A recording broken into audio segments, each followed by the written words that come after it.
Hello and welcome to the Audience Excellence in Action webinar series and today's session, Unlocking First-Party Data, How Sosland Drove Renewals and Expanded Its Audience. I'm Ben Geller from the marketing team at Omeda, and I'll be your moderator today.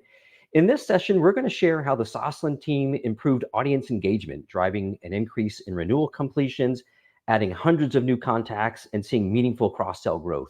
It's a great example of how unified first-party data coupled with smart activations can make a big impact, and we're excited to help share the story.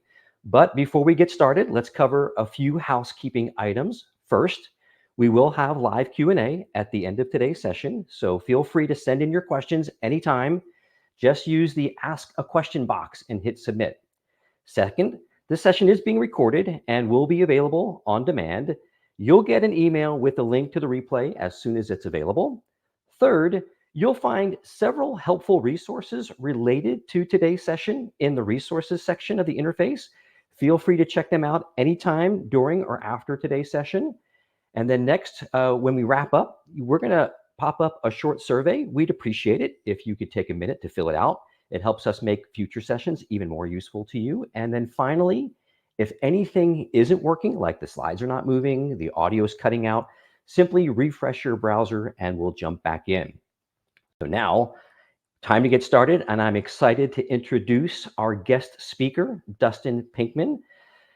Dustin is the Director of Audience Development at Sosland Publishing. Sosland is a B2B trade publishing company delivering timely news and expert insights across 14 brands that reach over 3.4 million industry professionals. He leads their strategic efforts in audience engagement, retention, and growth. He has modernized renewal workflows, activated underutilized content, introduced personalized campaign strategies. Under his direction, his team has achieved meaningful lifts in renewal rates and expanded their audience reach through efficient audience operations, which you're going to hear more about in a moment. Dustin, thanks so much for joining us. Are you ready to jump in? Absolutely. Let's go. All right, let's do it.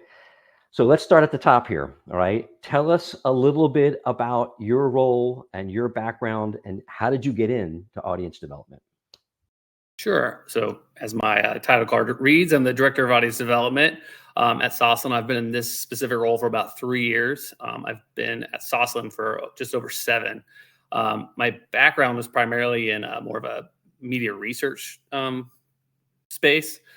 So when I came to Sosland about 7 years ago, I really had no understanding of publishing or B2B media or anything like that. But fortunately for me, Sosland kind of gave me the opportunity to just dig in, carve out a role for myself. And that was kind of focused primarily around Omeda, actually, because we had recently onboarded into Omeda from a previous provider. And so it was an opportunity for us to learn what Omeda offers and how we can leverage all the tools so we can reach our audiences better. And engage with them and find new opportunities for revenue growth that maybe we were missing because we didn't have the tools before or the knowledge base. So that's really where it started. I spent several years just learning, fortunately, and finding ways to grow, and then stepped into this role about 3 years ago. Great. How about some more context here for the folks who are tuning in today? Can you give us an overview of Sosland and the audiences that you serve?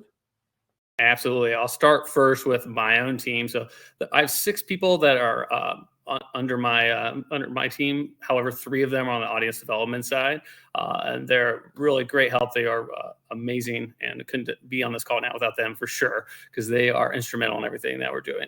Sosland has been around for over 100 years. We have 9 flagship publications, and those are print titles. And so underneath those titles, we have a myriad of newsletters, over 40 live events, websites, the whole gambit.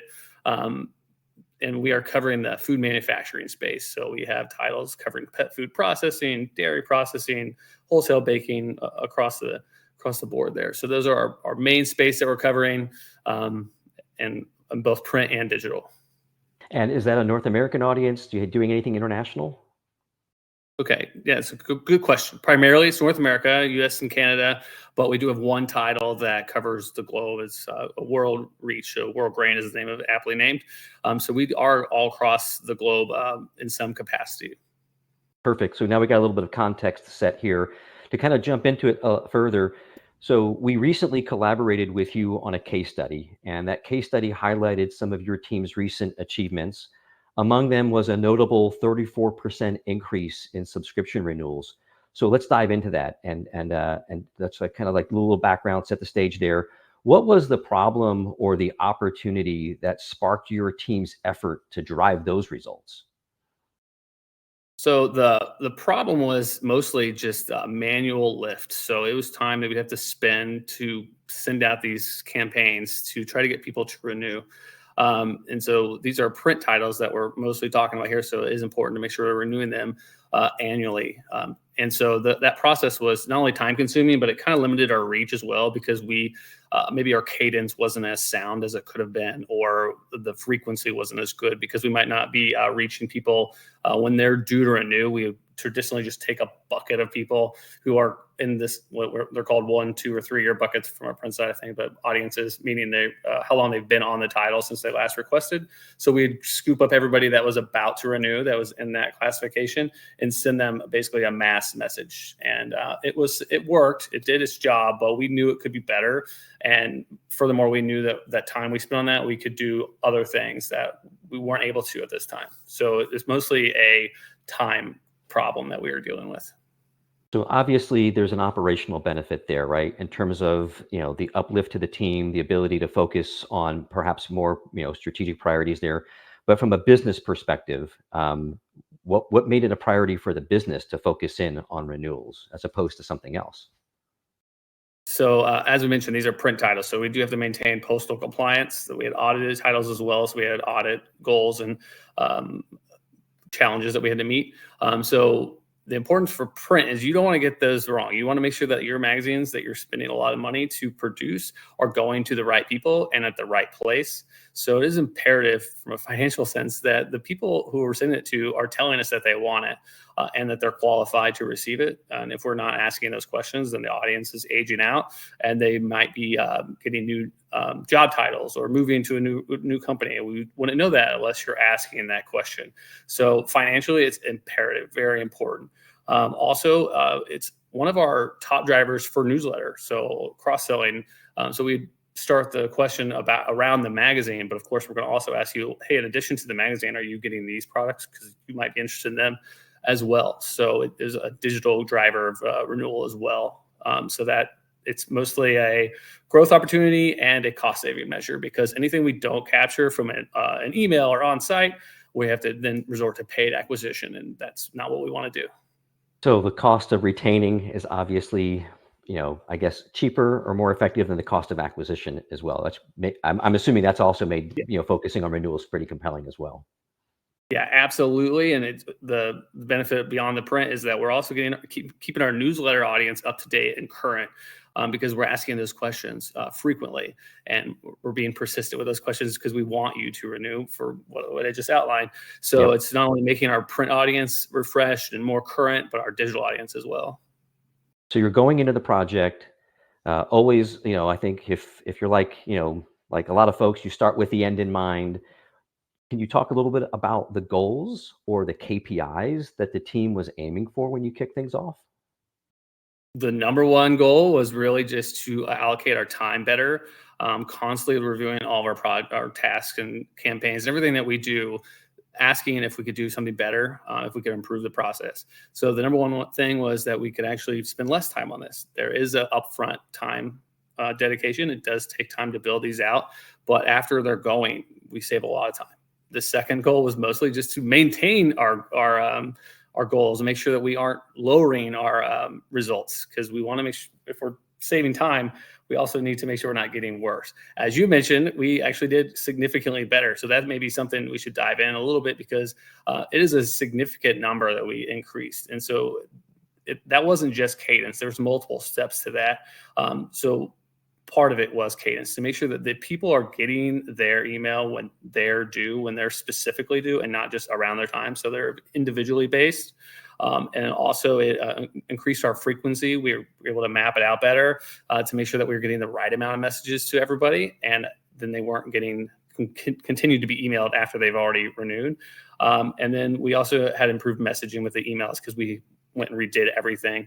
So those are the three key factors as to why there was such an increase in our renewal rates. So we've talked about sort of the operational benefit of taking this on, ultimately freeing up resources to focus on other efforts. We talked about the economic benefit in terms of keeping customers, and also it's an opportunity to get better data and ultimately do some cross sell in there. So now that we understand sort of like the business and the operational context behind that, would love for you just to kind of walk us through how you managed this project.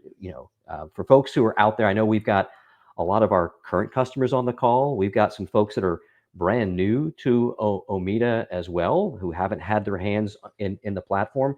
Maybe talk a little bit about how you organize the team and some of the major phases that you engaged with. For sure. So the first thing and the most fun part is getting in the sandbox. So just jumping in, mapping out, trying to draw out what it looks like, what it could look like, how we want it to function, and then developing the numbers around like the cadence of how many we want to send it to, and how what kind of space we need in between those emails. The second part was setting up the audience rules, defining the audience about when they would enter these Odysseys. So an Odyssey is the renewal email campaign. So it's an automated series of emails, and we wanted to make sure that people are entering it at the right time. And the second part was then, as I mentioned before, updating our messaging. So we partnered with our marketing team, who created new content for all of our brands and a specific email message for every step along the series.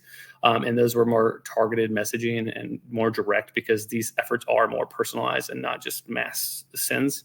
And then this fourth part, I guess, if I'm keeping track of my numbers here, is divide the workload amongst our team. So as I shouted at my team earlier, so I'll do it again here. But then what we did is once we had all the content and the plan in place, we divvied up the work amongst all of us so that we all had some knowledge and expertise on the topic. So if something needed to be tweaked or changed along the way, we had other people we could bounce ideas off of. It also helped us proof problems. So if we found challenges on one campaign, we could address it on others. So that was a really pivotal, I think, part of this process, is to make sure that it wasn't all just in one place. So it wasn't siloed. We spread it amongst the team. And then the last and the ongoing part of it is measurement. So that's what we're here for, because we have measured it and saw great results. And so we want to continue doing that, because the messages will need to be changed, and there will be things that you have to update. It's not just a completely set it and forget it. You have to monitor it, but it's much less intensive work than what we had before. So you've got the team, you got your core team, you got the extended team with marketing, you got your project, set up. You saw results coming in. We talked about that 34% lift in subscription completions here. Hindsight's always 2020. Looking back, were there any unexpected blockers or challenges that forced you to pivot in your plan or alter course with your original plan? I would say the biggest thing that stood out to us, like the unknown how to solve it, was there was a gap in our audience that we were reaching. So as I mentioned, these are very user specific. So you only enter it on a specific date. So in this case, it was 90 days before your 1 year date. Well, we set the Odysseys to go live on X date, and anybody who's 89 days or less would never have entered it until the next time around. So we wanted to come up with a way to get those people on this same journey. And we didn't want to just go back to our old ways and just mail them individually throughout the process. So what we did was just clone the series that we built for the group and modified it. So the previous one was a continuous Odyssey journey, meaning that people could re-enter it when they were due to. This one was a static one. So it was just for one-time use only. And it did enter everybody at the same time, but they would move along the series as needed. The benefit of that was we'd see in real time mass numbers of moving along the process. So whereas our main series is an email a day or 5 emails a day or whatever it might be, this was a couple thousand sometimes. So we could kind of see and project out how things perform and find any errors or things that we might need to change. So it was a challenge, but it definitely helped us look into other problems that we might face and kind of project out how they would perform. And it gave us more confidence, because we knew in that one series, the rest of them were going to perform just fine because they did well. So I think that was probably the biggest thing that kind of stood out as a pivot that we had to make. Yeah. Well, speaking of pivots, let's go ahead and pivot our conversation here because your team's really busy. And we were working on the case study. Not only did we talk about the success that you've seen in driving subscription completions, but it was also some efforts that you had going on in parallel around lead capture. Driving new lead capture by using evergreen content. Can you talk about how you approach that? Can you talk about the results that you've seen so far, especially in terms of bringing in new contacts or engaging unknown users? For sure. So the previous thing we were talking about was basically re-engaging our current subscribers, and the flip side of that is using the tools that are available to us to reach the new audience, as you mentioned. So how can we present content to people that may be seeing it but never making that next step in converting? And so most people on this call are going to understand that there's been some challenges with organic traffic to come to our site. So we made it a priority to focus on the people who are coming, making sure we keep them there and keep them coming back. So how can we do that? And there's various steps we've taken to do that. And this is just one case that we tried. And this is basically just a lead magnet of sorts. But what we were doing was using behavioral data. So people who were coming to our site and reading content, we wanted to align our product with their interests. So in this case, we had a piece around sustainability, a sustainability report that had published previously. They had good results, and we knew it was of value to other readers if we just brought it to them instead of waiting for them to come to us.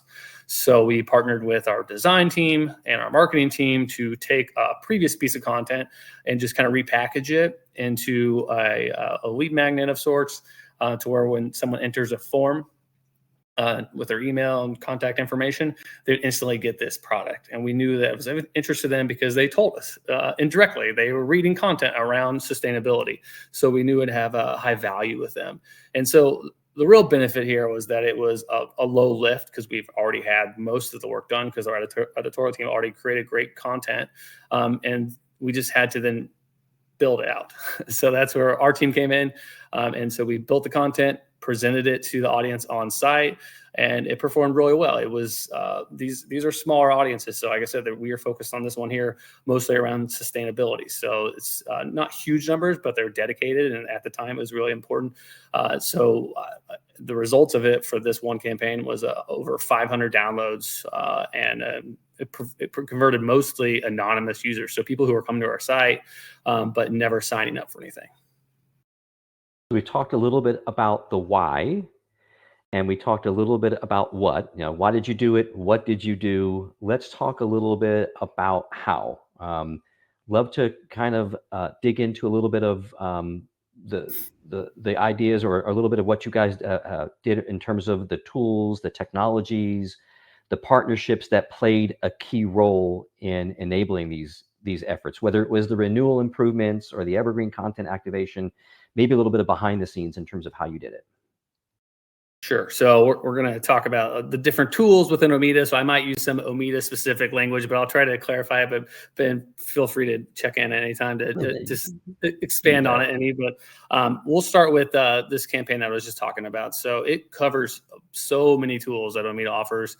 And so that's another good reason why we're talking about it, because it took a lot of different pieces, but they're all pretty easy. So the starters, as I mentioned, was we were using behavioral targeting. So analytics is what it's called in Omeda. But basically, people were coming to our site telling us what they were interested in. We just had to measure it and then find those people. Then we would use form builder. So we would build a form that would allow people to directly download the piece of content in exchange for their email and name. And so that was straightforward. And what's great about this project here is it's scalable. So we wanted to just be able to clone or recreate what we had already done and just modify it manually. So we could modify those forms for each project that we wanted to do going forward across multiple sites. We then presented those forms in on-site targeting or personalizations, which was just using the analytics data to find people that haven't subscribed before and present it to them in hopes that they'd convert. And then the final step, which ties into our renewal campaign, was the automated email series. And that was after they downloaded the piece of content, we would follow them up with an email saying, thanks for downloading this. And then another one that would say, you might also be interested in this newsletter. We have a sustainability newsletter as well. Perhaps you'd be interested in that and trying to get them to then cross-selling them and trying to get them to subscribe to other products after we got them into our system, in our bubble. Let's talk a little bit about that, right? Because we've talked a lot about renewals. The lead gen efforts were a big focus, but your team has also seen some other benefits by having unified data and the right tools in place. You just mentioned cross-selling subscriptions. Anything you want to share in terms of those results and what your team was able to achieve? For sure. So as I mentioned, we had about 500 downloads, and of those people that downloaded, they ended up signing up for over 200. I think it was 230. The white paper, I think, might mention it. Around 230 product signups in addition to that download, and we could do that without all this automation. But as we all know, it's easier to say we're going to do it than actually doing it. And so just by mapping it out and using the automation, it allows it to happen. So it takes a little bit of work up front and gives you the fall through. So you just line it up from the beginning and let it go. And so we had easy results that once you just get it going, you can collect new subscriptions, new product signups. And then, like I mentioned before, you can make it scalable. So you'd take it from our bacon and snack title, and then we'd modify it for our meat and poultry title, and then do the same thing for pet food processing. So it was just all about saving time, but maximizing our results. Yeah, so that the efficiencies kind of like do it once and then rinse and repeat into other areas of the business. All right, Absolutely. I've got two more questions for you here, and then we're going to open it up to audience Q&A. So if you're in the audience and you have any questions for Dustin, now's a good time to go ahead and submit that question in the interface here. All right, here we go. Two more. Again, hindsight's always 2020. If you were starting any of these initiatives all over, whether it was around renewals, lead gen, cross-selling, would you do anything different? Yeah, I would start earlier. That'd be my number one thing, because I waited longer than I probably should have. I would have done it years ago if I would have just put in the effort and really made it a priority instead of kind of pushing it back for other things that would come up.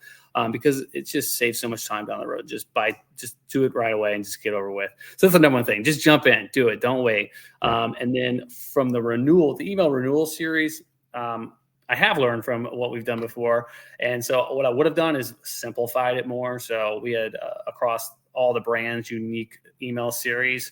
And I learned from what we did in that, and I modeled a new version of that for new name engagement, or people who were not new name, I'm sorry, a re-engagement campaign. So people who had engaged with us but are starting to drift away, and we used kind of the same framework, but I simplified it so across all the publications within one Odyssey, and that just makes it a little more manageable to modify and change as we needed, so I can adjust the audiences a little easier. So simplifying it would be a key thing that I would do differently. I would also think about on our evergreen content pieces, our lead magnets. We've kind of pivoted into a new tool that Omita has integrated recently called CredSpark.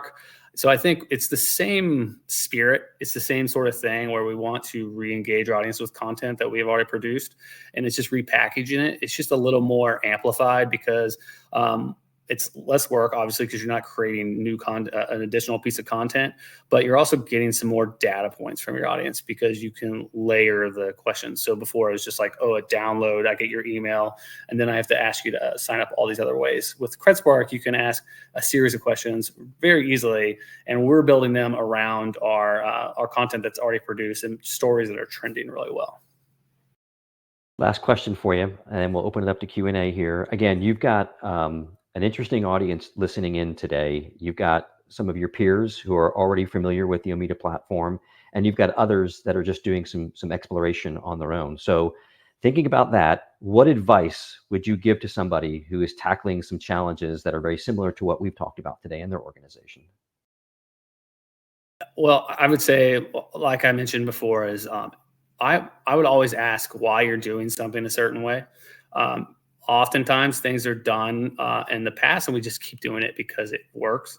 But I would say if you ask that question, why we're doing it this way, and the answer is because we've always done it this way, that's your first project to take on. That's the one to dig in, because that answer is not good enough. And just because it's working doesn't mean it can't work better. So focus on those things. There could be some real easy wins for you that would not only get better results, but allow you to spend your time and your team's time in places that you can't right now. And you cascade those, get more wins across other areas because you are allocating that time and effort. Great. All right. We've got some questions that have rolled in, some pretty cool ones too. So let's jump into those. All right. So we've got one that asks, did you do renewal emails, or did you send out printed renewals in the mail? So was it just email, or was there a combination of renewal notices and print? Yeah, as well? good question. I love a good print question. We don't get to talk about that enough. So we are doing email efforts and in tandem print efforts as well. The email ones are a priority because there's no cost to them. Whereas a print effort, obviously there's a cost that goes with creating those and producing them. So the answer, I guess, to that question is both. We did both those things. This question, or this topic, and these results are strictly on the email side and these specific Odysseys. And that's what the biggest driver of the increase was. So we've got one. I'm going to say a little context here. The question came in from somebody who is a graphic designer. And I think the question, I'll read it out to you as that's written, but I think the question is basically, is it all about putting things in a pretty package, or are there other things in play here that are driving success? So the question is, does success come simply from the new framework of deployment? As a graphic designer, I'm wondering if there was an addition of elevated design level that helped reinforce these efforts. Can you speak on that? If this was a prettier shell than before, or was it the same effort on appearance? What role did design play? Yeah, design definitely helped. Our marketing, like I mentioned, our marketing team looked at all of our emails and redesigned them and simplified them, which went along with the message here, because part of this was our email shells that we were using before also were outdated. So they needed to be looked at as well. And they were more messaged for a larger group of people at once.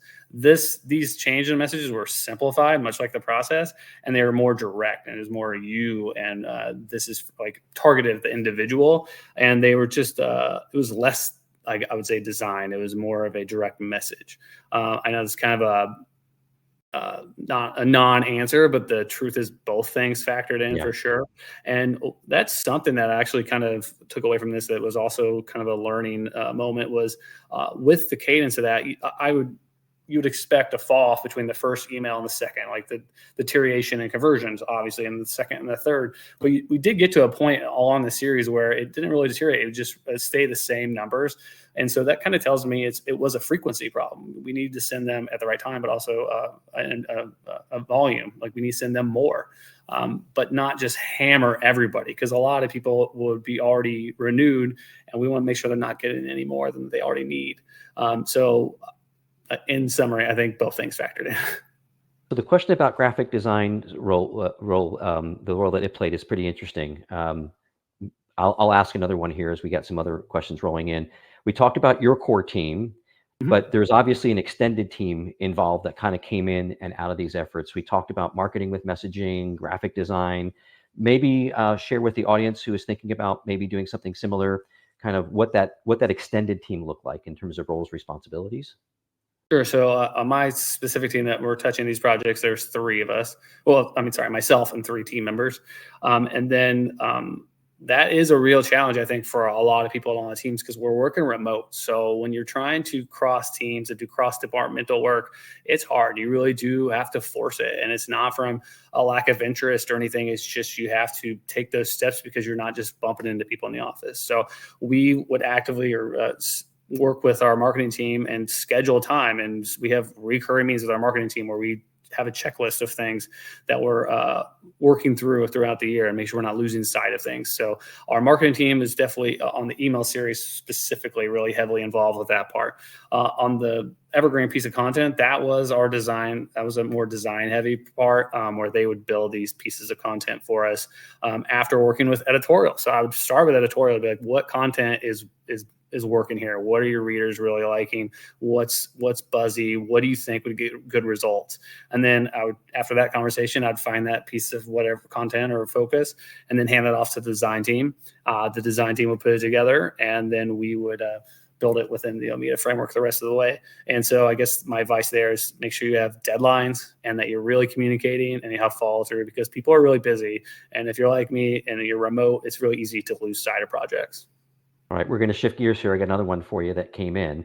I think this one's, the spirit of this one is around things that you may have tested here. So it's, have you considered testing opt-in for newsletter or download form versus following up with an email series for further efficiencies or reduce email fatigue? Do I need to read that one again? Yeah, let me hear that again. Okay, all right. So the way the question is worded is, have you considered testing opt-in for a newsletter or download form? So I guess an opt-in, whether it's a newsletter or a form, versus following up with an email series to reduce email fatigue for users. I think what they're hitting at here is like other ways to follow up with them and engage with them. And I should have mentioned this before, but we did have a personalization component on this. So we were on the renewal campaign, for example. As they mentioned, some people don't want to be emailed. They don't want to, or they get emailed too much, or they ignore it, or it goes to a folder, or whatever the case may be. So another thing running alongside this is a on-site message that's saying you're due to renew. Click here to do it. And so we did do that as well. Keeping on that same topic of exploration or testing, another question came in. Did you segment the message by persona or behavior? For the renewal series, no, that was not really done. It is done by brand, and that's largely due because it is a print. Like the split, I guess, is around the magazine itself. So that was the defined audience. Yep. From the evergreen content, yeah, that was the main driver. Was we were trying to find like small audiences that we could target with direct content and try to sign them up. Okay. Going to context shift again. Another question that came in. This one asks, when you talked about buckets 1, 2, and 3, did you differentiate digital from print subscribers? And did those audience have different email appearances or journeys? No. So that we were trying to get away from those bucket definitions, which we're still bound to those. Those segments are still, we need to adhere to them for audits and for the post office. But we want to get away from that like large bucket of audience and focus on the individual, because someone within that 2-year bucket, or the wrong word, I shouldn't be using that, the 2-year audience or grouping, they would have had dates of signing up that ran the entire course of the year. So we were trying to meet them on their specific dates so we could have as much targeted messaging due to the renewal actual time. So we didn't differentiate by grouping that way. As far as the print and digital side, we did not. We went all in on everything. So we offered everything on the renewal. So one of the emails along the way is a one-click form, which means it just presents everything to them, all their current stuff, and says, is this right? You can continue receiving it. Just press renew here. If you need to make changes, click here. And so we did present that information at one point in time to say what version they're getting, and they could either keep it or change it. And that is, if anybody's on here is working with print, there is some changes and fluidity around this. A lot of people are pivoting from print to digital or vice versa. And that can be a challenge, because we do want to make sure that we're getting enough and the right amount of people in our print audience and not moving them to digital. So there is kind of a fine line where you're not over promoting one or the other, because you are trying to balance that. And that's for a presence with our advertisers to make sure that we're reaching the right amount of people in print and digital. Okay. I got 2 more for you that have come in. And then I think we can wrap unless we get any last minute questions. All right. So second to last question, how many emails did you do for this campaign? I'm assuming this may have been the renewal campaign. Is there a magic number of emails? No, but I will say this first one was 8. So I think I'm pretty sure it was 8. I think the white paper has it in there. I believe it was 8 emails, and like I said, 2 of the 8 were the short form minded, and we took that model in our new one that we did for re-engagement on the website side, which used content recommendations. So basically, it would start seeing people who hadn't engaged previously and started to drift away and say, "Oh, are you seeing these stories that are trending in your audience or in your field?" We cut it down to 4, but we shortened the actual content that we're sending, but we allowed them to re-enter quicker. So that's something that we're always kind of tooling around with and trying to figure out that balance. So how many emails should they be getting, and how frequently and how early should they re-enter? So the answer to that question is no. I have not found a magic number. If someone does, please tell me. I would love to hear it, but I don't know it. All right, and you mentioned the case study. Just a quick reminder to the audience today, that case study can be found in the resources section on the interface here. Okay, last question here. You mentioned Cred Spark. Okay. Audience member asks, can you give an example of how you're using those interactive content experiences for data collection? Various ways. So the more boring answer to that question is we are using it for progressive profiling. So if we know that you work in bread and cake, we might ask you a follow-up question that's more direct and more segmented of like, oh, what are you into, bagels or donuts, or what sort of bread and cake are you focused on?